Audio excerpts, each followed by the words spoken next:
Olá, meu terceirão lindo! E aí, tudo bem com vocês? Como combinado, estou gravando um novo vídeo para dar prosseguimento aos nossos estudos sobre Segunda Guerra Mundial. Nós vimos no vídeo anterior que a Segunda Guerra Mundial foi motivada pela ação do eixo Berlim-Roma-Tóquio, ou seja, Alemanha, Itália e Japão. Nós vimos que Hitler se comprometeu na Conferência de Munique a não invadir novos territórios. Mas mesmo assim, a Alemanha invadiu a Polônia, dando início à Segunda Guerra. Nós vimos que no início da guerra, os alemães tiveram um grande número de vitórias. Os alemães conseguiram ocupar o território francês e neutralizar a Inglaterra. Então, diante dessa situação, os alemães desrespeitaram o ataque germânico-soviético de não agressão e invadiram a União Soviética.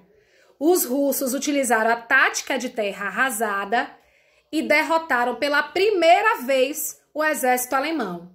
Então, o que restou do exército de Hitler foi empurrado de volta para a Alemanha e esse movimento consistiu na primeira frente de luta. Não esqueçam disso. Essa guerra terá os seus rumos alterados a partir da situação encontrada no Oceano Pacífico. O Japão estava conquistando uma série de territórios na Ásia, uma série de territórios também no Oceano Pacífico, porém havia um grande obstáculo aos interesses japoneses. Esse obstáculo era os Estados Unidos. Os Estados Unidos não estavam participando diretamente da guerra, porém estavam enviando mantimentos, armamento, dinheiro para os aliados, Inglaterra e França. Em 1941, os japoneses atacaram a principal base naval estadunidense, a base de Pearl Harbor.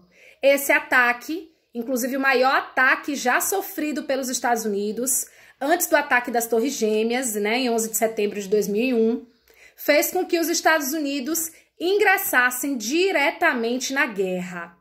O primeiro alvo dos Estados Unidos foi a Itália. Os italianos, que estavam conquistando vários territórios no continente africano, foram atacados por uma comissão formada por Estados Unidos e Inglaterra. Os italianos foram derrotados e o que restou do exército italiano foi empurrado de volta para a Itália. Esse movimento consistiu na segunda frente de luta.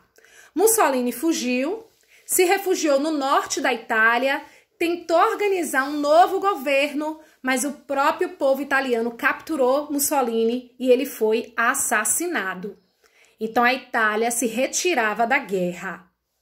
Uma outra situação muito importante era no que diz respeito à França. Como eu falei para vocês no vídeo anterior, a França foi dominada pela Alemanha logo no início da guerra, no ano de 1940. Então, os Estados Unidos, juntamente com a Inglaterra, organizaram o movimento de libertação da França. Esse movimento teve como ápice o dia 4 de junho de 1944. Esse dia ficou conhecido historicamente como Dia D. Nesse dia D, as tropas estadunidenses e inglesas desembarcaram na região da Normândia, na França, e conseguiram derrotar os alemães que ali estavam. Então a França estava livre do cerco alemão. O que sobrou do exército alemão foi empurrado de volta para a Alemanha. Essa foi a terceira frente de luta. Então, diante dessa situação, cercado por todos os lados, Hitler sabia que a derrota da Alemanha era iminente. Os historiadores acreditam que Hitler cometeu suicídio para não ser capturado por estadunidenses, ingleses e soviéticos. Diante do suicídio de Hitler, na verdade existem várias teorias que dizem que Hitler não cometeu suicídio, que na verdade ele fugiu, porque o corpo dele nunca foi encontrado. Na verdade, as informações que nós temos é que Hitler cometeu suicídio e pediu que um homem de sua confiança queimasse o seu corpo. Por isso o seu corpo não foi encontrado. Mas enfim, diante de tantas teorias, a Alemanha assinou a rendição, né, se retirando também da Segunda Guerra Mundial. Então, a Itália perdeu a guerra, a Alemanha perdeu também a guerra, restava o avanço japonês no Oriente. A derrota do Japão era questão de tempo. Os japoneses continuavam resistindo através da ação dos kamikazes, né, os homens-bombas, mas o Japão não tinha condições de enfrentar os Estados Unidos, a Inglaterra, a própria União Soviética, sozinho num cenário de guerra. Mas mesmo assim, os estadunidenses resolveram lançar 2 bombas atômicas no território japonês, as bombas de Hiroshima e Nagasaki. Essas bombas destruíram o Japão, né?